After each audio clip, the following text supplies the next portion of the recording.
এবং আমরা এখন নবম শ্রেণী প্রশ্ন থেকে 7.3 অর্থাৎ বহুপদী সংখ্যামালা অধ্যায়ের অঙ্ক সলভ করছি। আমরা এখন 6 দাগের অঙ্কটা সলভ করব।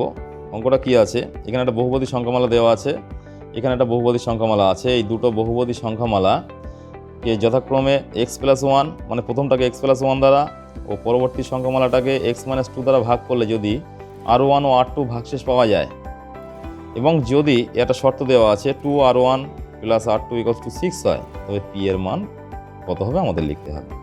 তাহলে এখানে অতএব চিহ্ন দিয়ে x+1 = 0 ভাগশেষ বহুপদের নিয়ম অনুযায়ী যেটা দিয়ে ভাগ করতে হয় সেটা = 0 করতে হবে। তাহলে x = কত হচ্ছে -1। তাহলে প্রথম বহুপদী সংখ্যামালায় আমরা লিখেছি সেখানে p অফ -1 এর মানটা আমরা বার করছি। দেখো x এর স্থানে -1 বসিয়েছি, এখানে -1, এখানে -1 বসালাম। -1 এর কিউব মানে কত? -1। এখানে মাইনাস মাইনাসে প্লাস, তাহলে 2 একে 2 হলো। এখানে মাইনাস মাইনাসে প্লাস হচ্ছে, তাহলে প্লাস p -7। তারপরে কত হলো দেখো, এখানে -1 চলে আসছে, তাহলে এখানে আমরা দেখো এখানে -7 আর -1 যোগ করলে -8 হলো, এখানে হলো প্লাস p। এবার কি করব, তাহলে এখানে কত হচ্ছে, তাহলে বলা ছিল এখানে R1 ও R2 ভাগশেষ পাওয়া যাবে। তাহলে আমরা এখানে R1 = কত পাচ্ছি? -8 + 2 বিয়োগ করলে এখানে p চলে আসছে, বিয়োগ করলে -6। এবার কি হবে, একইভাবে আমরা পরবর্তী রাশিমালাটাকে ভাগ করব x-2 দ্বারা।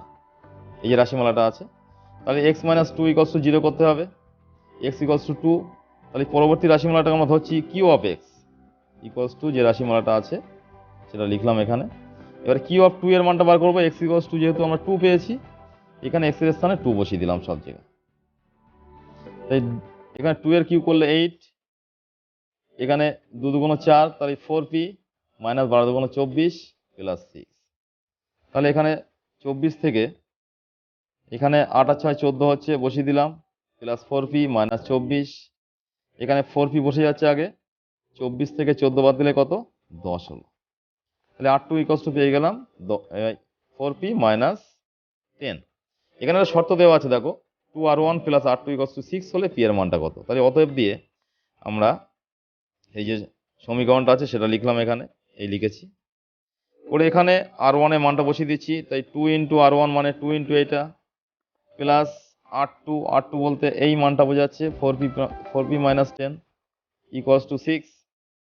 এবারে 2 দিয়ে গুণ করলে 2p -12 প্লাস 4p -10, এই 6টা বাঁদিকে আনলাম -6 = 0। তাহলে এখানে 4p আর 2p 6p, এখানে 12 আর 10 22 আর 6 28 -28 হলো, একই চিহ্ন আছে, = 0। তাহলে p সমান কত হবে? 28টা ডান দিকে চলে যাচ্ছে, কোনাকুনি 6টা নিচে আসলো, কাটাকুটি করলে 14/3। 14/3 বলতে 14কে 3 ভাগ করলে 4 পূর্ণ 2 এর 3। এটা কিন্তু আমরা অঙ্কের অ্যান্সার অর্থাৎ p এর মানটা পেয়ে গেছি। এখানে বলা হয়েছিল p এর মান বার করতে, আমরা p এর মানটা কত পেলাম? p এর যে মান বার করতে বলেছিল p = পেয়ে গেছি 4 পূর্ণ 2 এর 3। এইভাবে সলভ করবে, দেখবে তোমরা অঙ্কটা সহজ পদ্ধতিতে সহজভাবেই বলতে পারছো।